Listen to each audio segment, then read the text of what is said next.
Hello everybody, my name is Michael, and welcome back to Dark Souls 1. I just want to tell everyone that I quit the game right here the last time I played, and when I reloaded it, I was at the bottom down there by the other bonfire, by the Gwyndolin bonfire, and yet this thing had moved all the way up, so I had to move it all the way up for some frickin' reason. Anyway, we are here in Anor Londo, and we're going to do the most difficult portion of this game, and the most difficult thing to do in virtually any of the Souls games, and one of the most difficult things I've ever done in any game, ever. But first, let's introduce you to some of our new enemies over there. They are gargoyles. They are the pink gargoyles that seem to be our friends because they flew us from Sen's Fortress up into the City of the Gods, but mysteriously, they're now evil, and they want to hurt us, so that's kind of odd. We'll talk more about them in a second. Let's go in here. This is where Gwynevere, Lord Gwyn's daughter, is living. Unfortunately, though, the gate out here is locked. They just locked the door. And, we can't get in, and there are two sentinels out here. So the only way to get in is by taking a precarious route, just like we took over there, crossing a flying buttress, I think, inside a building. However, this one is considerably more difficult because there are two nasty archers that are blocking the way. But we'll talk more about those in just a second. Let's head down here and take care of some of these gargoyles. These gargoyles are actually quite tough. I think if we go around here, this guy is going to lose aggro. He sort of loses out of sight, out of mind, I think. There he goes. Just come and hide here. Now these gargoyles, these pink gargoyles that are down there, these guys are actually fairly tough, even though they seem kind of small and scrawny.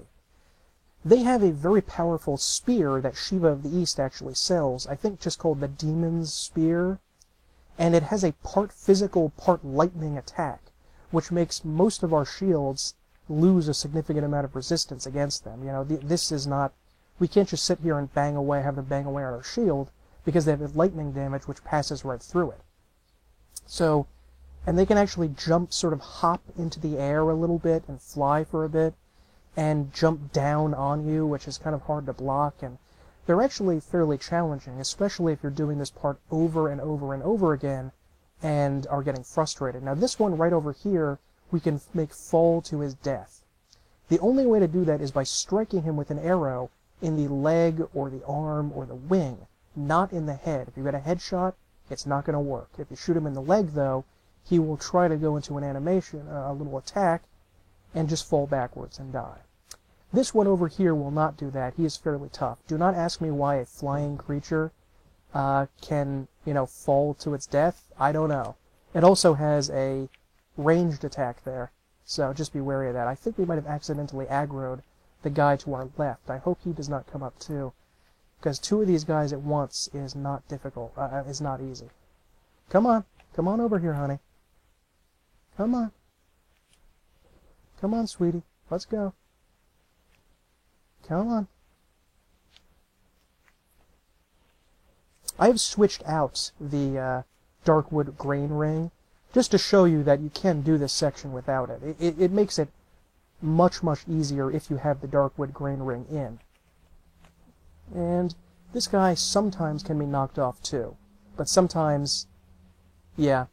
I think because we made him move a little bit before, you see that it took a little bit of health away. I think because we made him move a little bit by getting a little too close to this side of the stairs, that caused him to, to move just slightly enough where we can't knock him off. Now let's talk about what this Two Archers of Anor Londo is. And we have to be careful because they can hit us if we stand kind of around in this area. We're going to run down this buttress. There are two gargoyles hidden in that section there, but we're just going to ignore them and break left and go run up that buttress. And then we're going to have to run up a final one.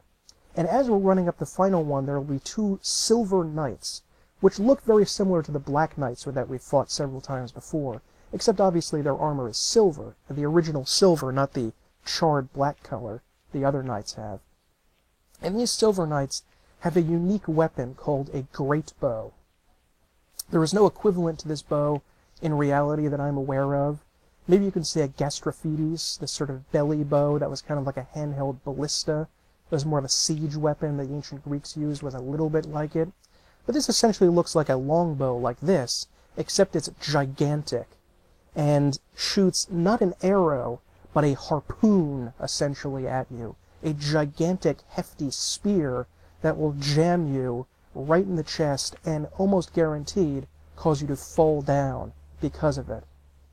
It's not going to kill you in one hit, but remember, we're going to be running across the ballast, or the buttress over there, and as we run across it, well, if he hit us just one time, we're going to fall.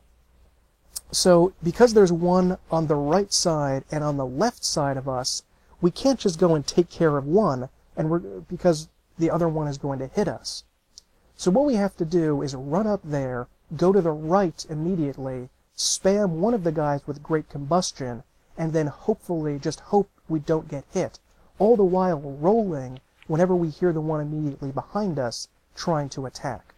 Let's do that right now. It's a little bit difficult to describe without actually seeing it, so let's go do it. I'm going to take the cheater's easy way out of doing this, which is what I would recommend for you if you're just starting out with the game. Upgrade your Pyromancy Flame to +10 or above, grab Great Combustion, and just run over there and hit the one on the right several times, move past him, and then we can get into the building. This is the most difficult part of the game. There's another level where I think that level-wide it's more difficult than this, but in terms of the actual section, the one little part that we have to do, this is the most difficult in the entire game. And there are certain sections of the Souls games that draw people together because of how difficult they are, and this is definitely one of them. This is one of the most challenging parts of the game, and it kind of becomes, for players, a kind of shared moment, like how veterans of war feel like, no one else can understand unless you were actually there in Nam, man. Unless you were there in the Mekong Delta, you wouldn't get it. Well, this is the same thing, but for the Souls players. Now, let's run across here. Do not dawdle on this area, because they can hit you from there. The one on the left is going to start hitting you. And we're going to break left. Almost certainly we're going to get hit by electricity. I don't know how to avoid that. And you see the ones on the right and the left are hitting us. Now, I have heard that there are ways to hit one of these guys with poison arrows somehow. I do not know this way. Here, because we have the pillars to the left, only the one on the right we have to worry about, and we can slow our roll a little bit as we go up. Once we get here, we'll have to engage with this guy. Hopefully only 2 hits it will take to kill him. The one behind us is trying to hit us, by the way, and there we go. I spent, I kid you not, dozens of times, maybe 30 or 40 times, trying to do that on my first playthrough. It was insane. I'm not kidding, 30 or 40 times, because it was so fucking difficult. It was insane. Now let's rest here. Now that we have the bonfire, the challenge is essentially over.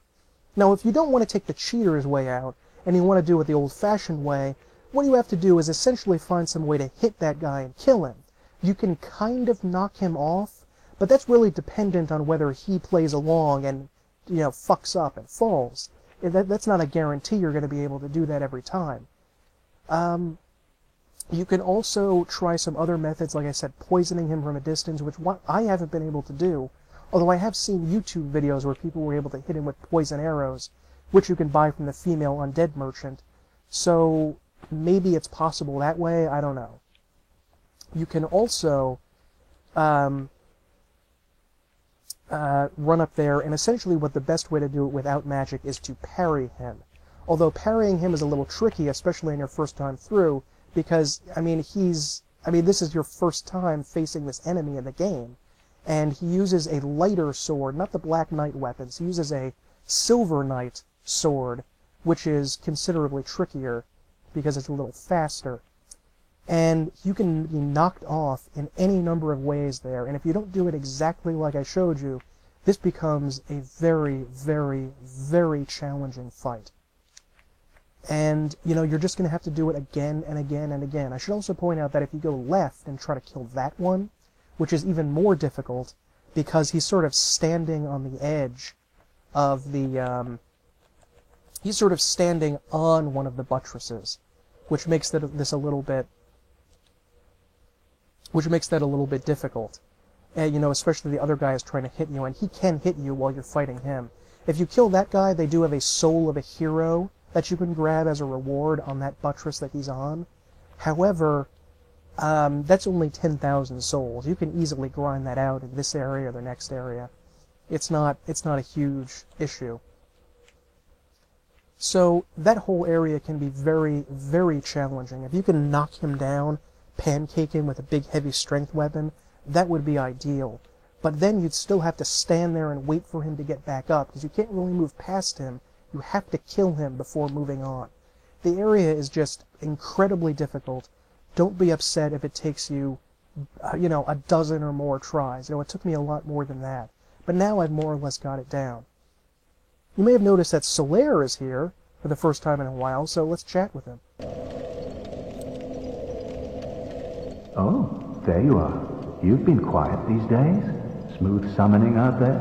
Anytime you see my brilliantly shining signature, do not hesitate to call upon me. You've left me with quite an impression.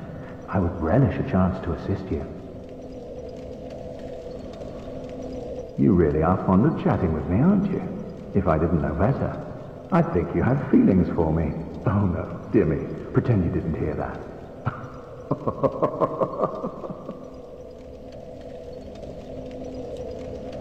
So that's nice that Solaire is here, and he can actually be summoned in to help with the fight against Ornstein and Smough, so that's really nice. However, he's not, I mean, he's okay in the fight. He's not terrible by any means, but he's not amazing. I usually tend to summon him in just because, you know, it's Solaire, it's fun, it's part of the story. Oh, one parry, that's nice. And that was one of the Silver Knights. These Silver Knights, one of them has a sword, a Silver Knight sword, which is kind of more of a dex-based longsword, and the others have spears. The ones with spears are really freaking difficult, as anything with a spear is, especially as he attacks behind a shield, as is his wont. And you can pick up 3 Sunlight medals here. These are useful if you want to join the Warriors of Sunlight Covenant, which we can do if you have 25 faith, and you have talked to Solaire here, because I think if we rested this bonfire, he would disappear, and he might show up there, or we might have to beat Ornstein and Smough first, although I don't think so. And there's some really cool items here that we're going to get. Parry. We can get this Silver Knight armor pretty soon. It's kind of cool looking. It's okay. I don't think... I'm trying to think if we get the shield with that, but I don't think so. I think we have to farm the shield. And I think we can get this spear, and I know we can get the sword. Now, I'm happy to have found this on my own when I first played this game. I love the look of this area, because it looks like a real... I guess those are supposed to be scrolls in there, like an actual building that people could live in. There's an actual place, maybe I'll put this in the description of the video, that Anor Londo, the interior, is based on. I'm not exactly sure if I remember the name, though. And I happen to, you often see a message here, Imminent Fog Wall. That's not right. But what's going on here is there's a secret door here, and I happened to accidentally roll through this as I was rolling through the room. I guess what they're trying to do is get you to roll through all that in order to, you know, accidentally roll through that area. Well, you can shoot through that window. I guess you can, now that I think about it, see this area through that window and guess that there's something back there. Although I don't know if I would have ever thought of that, because you can barely see anything. Maybe it just kind of, I would have just assumed that it was, you know, someplace you can't go. Just an image. Now let's head down here, and we can actually find a bunch of chests that include Havel's armor. Remember, Havel was the man with the boulder-like armor that we defeated to get his ring that I'm wearing now. This armor is unbelievably heavy, and I tend not to wear it because I just don't think it looks good. We get his shield, which you need 50 strength to use, and his dragon tooth, which you need 40 strength to one hand. And there's probably a message here, trap, yeah. If you'll take a look at the chain to the right of this chest, it loops back around towards the chest. This one loops outward a bit. This is actually a mimic that contains something very useful. Let's see here, there we go. He is carrying something that has led to a hell of a lot of speculation about Havel. He's carrying, let's see here, an occult club. And the occult property we have not spoken about just yet. It doesn't say anything about this, it just has the club's description. But the occult, you see under auxiliary effects there on the right, occult weapons are meant to destroy the gods. And an occult item is a property that's supposed to help you kill people like Lord Gwyn, or I think the Dark Knights or something like that. And if this was Havel's armor that was sitting here in this room along with his stuff, then that means that perhaps Havel was involved in some sort of dark plot in order to kill deities here. So that's pretty strange. Let's take a look at his ring now. This ring was named after Havel the Rock, Lord Gwyn's old battlefield compatriot. Havel's men wore the ring to express faith in their leader and to carry a heavier load. And let's take a look at some of his other stuff. The Dragon's Tooth, that gigantic club. Created from an everlasting dragon tooth, legendary great hammer of Havel the Rock, the dragon tooth will never break, as it is harder than stone, and it grants its wielder resistance to magic and flame. You see its durability is 999, so that cannot be broken. It pissed me the hell off that this thing could be broken in Dark Souls 2. That was so stupid. I hated that.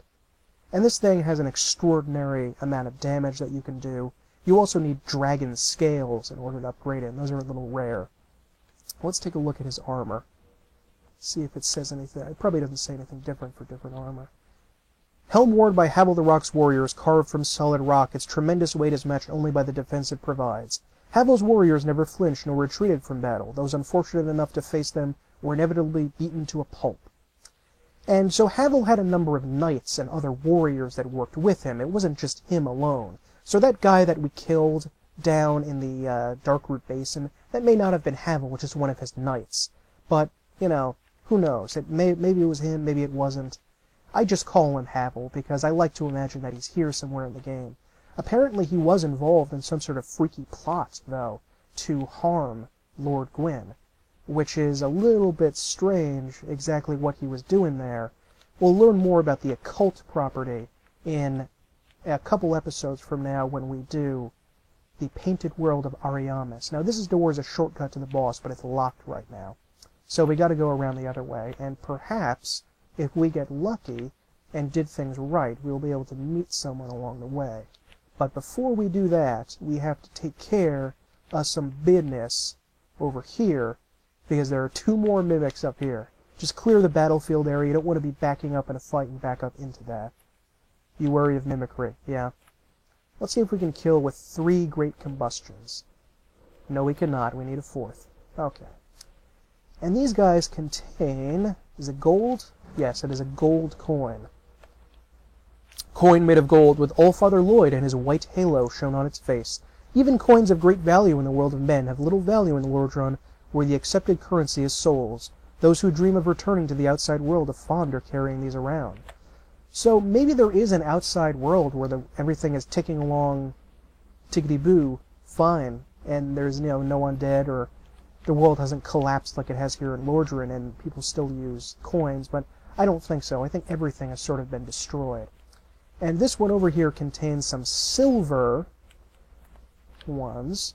Oh boy, that was a grab attack. Almost certainly we would have been dead if we were hit by that. 1 hit, please. No. Yes. I failed and succeeded at the same time. Excellent. And these are silver coins, which I think have the same description. Oh no, it's not. Coin made of silver with a portrait of the legendary Night King Rendell on his face. So the Night King Rendell was the king of the Boulder Knights, by the way. So he's a real badass. let's head over here. I don't think there's anything down in this one, but in this one there is a spear guy.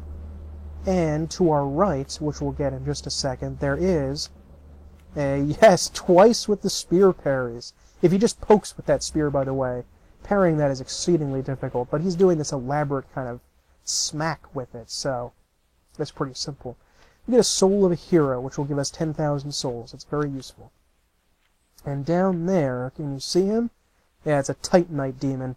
We're not going to go in there and fight him, because I don't really need Demon Titanite right now, but if you're trying to upgrade them boss weapons, you'll have to head down there and fight him. Well, let's head over here and go into this room, and this is an elaborately made room. I love this.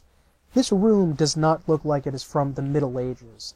This is the land of the gods, so I'm willing to give them a little bit of leeway with that. It looks more like it's from the 18th or 19th century, like a well-made European mansion. I mean, maybe some of the artwork resembles things from the 16th century, like that. These things kind of remind me of the paintings Titian did of the Spanish or the Habsburg people of the time. And beautiful windows here, beautiful candelabra up there, these interesting posted beds here. And just clearing this area because there's an enemy we're going to have to fight in a second, just in case the battle spills through here. And there is Princess Giant Knockers herself, Guinevere. It's probably fat material for whoever lived in here. And let's just pop through this way. It's one of the sword knights? Yes, it is. Very nearly things went badly there. And there's another knight just above us up these stairs who has a great bow. Try to hang to the right here, by the way, because you don't want to get too close to the left there. There's another one of these guys. And you don't want to aggro him and fight both of them at the same time. There we go. Oh, I thought I heard the other guy coming for a second there. I got really worried. There's no way, by the way, that you could backstab with this. You just see like the post, the wooden part of it pressed through him. It doesn't make any sense. I don't like the idea that you can backstab with these very clumsy, clunky weapons like a halberd or a spear or a scythe. And there he is. Now we don't technically need to go in this area, but I'm going in here anyway because we might be able to run into somebody if we did everything right last time. I don't know if I went back and made everything okay. Let's take a look here. Yes, we did. It's our portly friend! Yay! Yay, Onion Bro! Let's talk to him.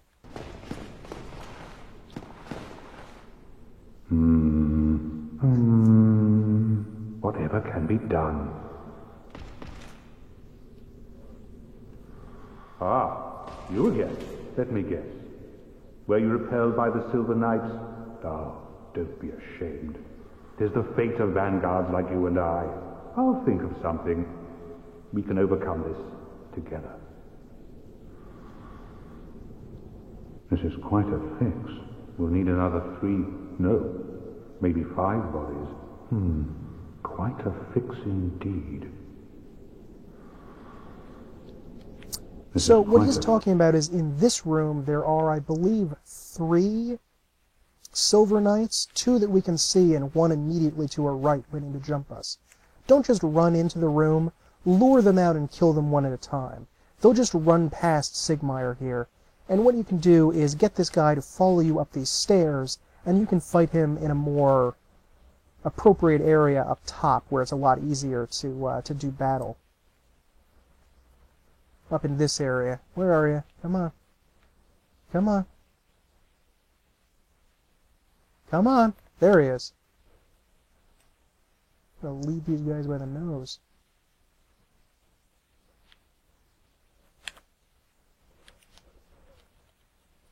I'm glad he didn't do like a follow-up attack to that, because that would have been dangerous. Backstab. Impossible backstab with a weapon that can't backstab. Alrighty. Let's head back down here and finish off the other 2. And this will continue Sigmire's quest line. The reason that we're doing this in order to, aside from the fact that Sigmire is a truly awesome fat badass, fat-ass badass, is that he will give us something very, very useful if we complete his quest line. However, it is very difficult to do that, especially in your first time through. To be able to actually figure it out on your first time through, I would say is extremely unlikely. I was trying to do a jump attack there. There we go. Well, good enough. Because you have to do a bunch of things just right. And because this guy is Sigmire, you know, I mean, he's tough. He made it through here. It's just that he's not clever enough to figure out, you know, the right way to do things. But also he's so wishy-washy. He's like Charlie Brown of the Middle Ages. He's just so wishy-washy about what he's doing. And I believe there's only one left. Yes, I think that's it. He's having trouble targeting these guys. I don't know what's going on. Ooh, we got lucky there.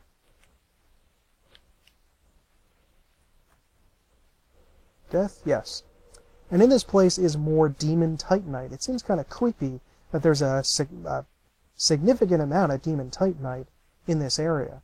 There's another one of the Sentinels up there. And what the background of this is, I don't know. It looks like fire or lava, and I mean, where is he? I don't understand this painting here. We just opened up an extra little door here in case we want to come back this way, but we probably don't. And look at that. Look at how cool that building is. Where? Trying to recognize that. It looks like an aqueduct or something, but I can't really place it. It may not be a place in the game. What's that? I can't even tell what this is. It looks sort of... It's Sen's Fortress, maybe? I don't know. Maybe I'm reading things into this that aren't actually there. Is this just Anor Londo itself? I can't quite tell. And is that the same? That looks like Anor Londo. Let's go talk to Sigi, though.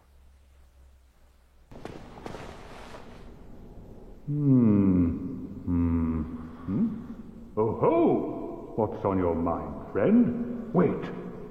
You defeated those monsters? Fantastic. I'm saved. This Knight of Catarina hereby commends you. Take this as a token of my gratitude. But be warned, gallantry entails great risks. Next time, give me a chance to come up with a plan. But be warned. And the reward we get for this is the Tiny Beings Ring, which we could have got as a starting gift, but it's useless. It just gives you a tiny increase of HP. Ring made of an ancient tiny red jewel. It looks pink here, not red, but fine. Ring grants powers large and small. Their discovery and effective use can make one's journey easier. Okay. Let's head back out here. And, well, no, we can go back up this way. And continue on with our journey to unlock the door to Anor Londo and make it so that we can head from here to Firelink Shrine without having to pass those two archers. And we just want to open up that locked door that was there before and get the Silver Knight armor, which we can in just a moment. To the left is the Titanite demon. Let's not bother with him. This guy is tough because you have to fight him in a confined space, and he has a spear. But I got unbelievably lucky and was able to parry these guys. All three of these guys. I'm proud of myself for that. And this door is now unlocked. We now don't have to go through that rigmarole up there. We can just run from the bonfire there over to here. Now let's see if we can take care of this knight here. This guy will not aggro unless you get close to those chests. He's guarding them because it contains the Silver Knight armor. Well, let's shoot him in the face, which sounds like a good idea. Always a good idea. And there we go. And let's just grab the armor here. I don't think this armor looks especially good. It looks better with the Black Knight armor looks better. And the Elite Knight armor looks better. And we're just coming up about 30 minutes here. So before we continue on to the next area, I'm just going to pop up over here. And next episode we're going to be able to kill that nasty bastard who killed our firekeeper, Knight Lautrec, and get her back. So I'm just going to... see you then.